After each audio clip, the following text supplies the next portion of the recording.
Le invito más bien a que usted busque en su Biblia lo que estamos por leer en mi punto de partida, en una reflexión que prometo que es corta, pero que va directo al grano.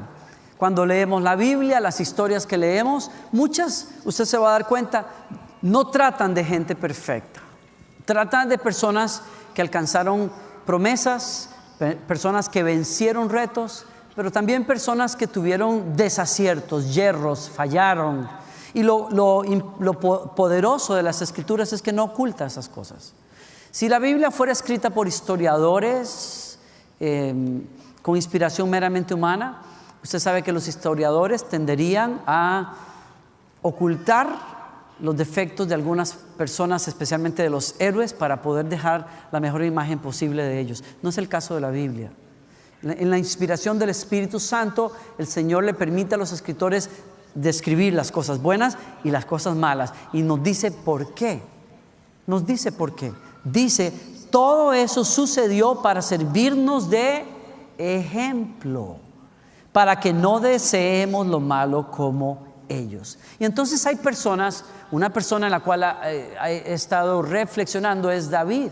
Y David es una persona que nos da ejemplos de valentía, de fe. Es un chico que venció a Goliat, es un chico que ascendió hasta el trono, sirvió a su rey, fue un guerrero para su pueblo, finalmente llegó a ser rey. Pero cuando los años pasan y él se establece en su reino, tuvo varios desaciertos, especialmente ya en la época madura de su vida. David quiso hacer un censo y a Dios le desagradó aquello. Y la razón por la cual fue así es porque hacer un censo del pueblo buscaba, con una mala intención, poder apoyarse en cuántos hombres mayores de 20 años podían salir a la guerra. En otras palabras, David quería sentirse seguro después de pelear muchos años en su vida y de alcanzar muchas victorias, que su reino iba a estar estable por más tiempo, por lo menos el tiempo de su vida y más. Eso era ignorar lo que Dios le había prometido, porque Dios le había prometido que el reino de David sería para siempre. Era ignorar también la historia de fe que lo había traído hasta acá, porque él sabía que la única razón por la cual él estaba en el trono es porque había obedecido a Dios, y Dios había vencido a sus enemigos y lo había puesto allí porque había sido su promesa, ¿sí o no? Entonces ignoró la historia de fe que tenía, ignoró el consejo también. Se nos dice en la palabra de Dios que no solamente se puso duro y terco al querer hacer ese censo, sino que también ignoró el consejo de un amigo suyo, consejero, que se llamaba Joab. Joab le dijo, no hagas tal cosa. Parece que Joab mismo se la olió. Se olió que este hombre ya mayor, un poquito más madurito, quería como que garantizarse las cosas, sentirse seguro en vez de confiar en Dios como lo había hecho antes. Y Joab le dijo, no hagas tal cosa porque vas a hacer pecar al pueblo de Dios. Yo te aconsejo que dejes las cosas así. Pero David no hizo caso. No hizo caso al consejo, no hizo caso a su historia de fe, no hizo caso especialmente a su conciencia. Algo le dijo a él que no estaba bien aquello, pero aún así quiso hacerlo. Y Joab tuvo que salir y trabajar 9 meses recorriendo todo el país para traer los números. Y se nos dice que incluso no terminó su tarea de lo triste que estaba.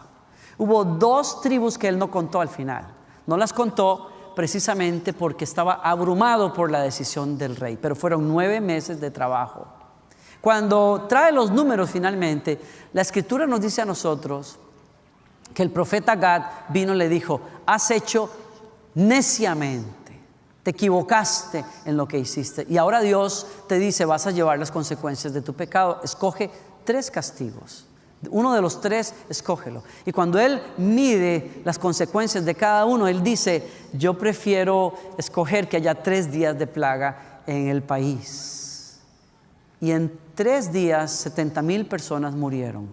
Cuando el ángel de la muerte está por tocar la ciudad de Jerusalén, se detiene, y entonces David, instruido por Gad, el profeta, va al campo en donde estaba arando el trigo Arán, un antiguo rey jebuseo que vivía en una montaña, el único extranjero que había quedado en las montañas, que alguna vez habían pertenecido a otros países, ahora David, Israel los poseía y entonces tuvo que comprar el terreno, comprar la madera, los bueyes y levantar un altar a Dios y decirle: Señor, neciamente hice, ahora entiendo esto, neciamente me conduje. Y entonces el Señor le dijo: pues esta va a ser la situación. Se detiene el juicio, Dios perdona el pecado y entonces David aprende una lección a costa de 70,000 personas. 70,000 personas que, sea como sea, disminuyeron el número de un pueblo que él quería sentir detrás de él para gobernar. Hay una lección que yo aprendo allí: yo necesito vivir mi vida con una buena conciencia delante de Dios. Porque si hay algo que David ignoró, fue su conciencia. Algo adentro de él le dijo: lo que estás haciendo está mal.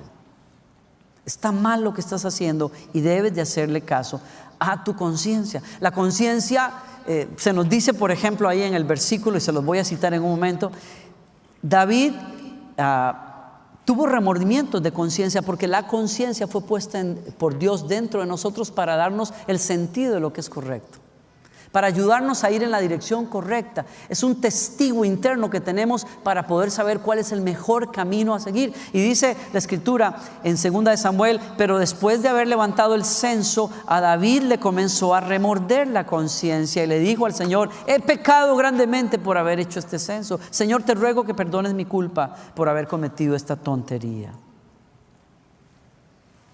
9 meses resistió su conciencia hasta que no pudo más. Una conciencia muy fuerte, realmente. Bueno, una terquedad muy grande, pero una conciencia muy fuerte. ¿Por qué? Porque no lo dejó tranquilo por 9 meses. No es la primera vez que David quiere callar a su conciencia. Usted se acordará que años antes, cuando él peca con Betsabé y manda a matar al esposo y se queda con la chica de la cual se había enamorado, embarazada ahora, cayó su pecado por 1 año prácticamente, hasta que el profeta vino y lo confrontó. Si usted lee el Salmo, por ejemplo, usted se va a dar cuenta que David admite que durante esos 9, 10, 12 meses de silencio, dice él: mientras callé, se envejecieron mis huesos. David sabe lo terrible que es tratar de tapar la conciencia cuando la conciencia te está diciendo que algo está mal hecho. Aún así fue tan terco y tan duro que se aguantó más de 1 año. Y ahora lo tenemos otra vez pasando por la lucha entre una conciencia que lo culpa y una voluntad que no se quiebra ante la voluntad de Dios. Estoy hablando a usted el día de hoy que para vivir mejor hay que seguir la voz de nuestra conciencia. Quiero hablarle a usted por unos minutos acerca de vivir con una buena conciencia. Seguir la voz de su conciencia. Y entonces tengo varios puntos o principios que quisiera compartirle. Número 1, nosotros necesitamos someter nuestra conciencia a Dios siempre. ¿Por qué? Porque cuando usted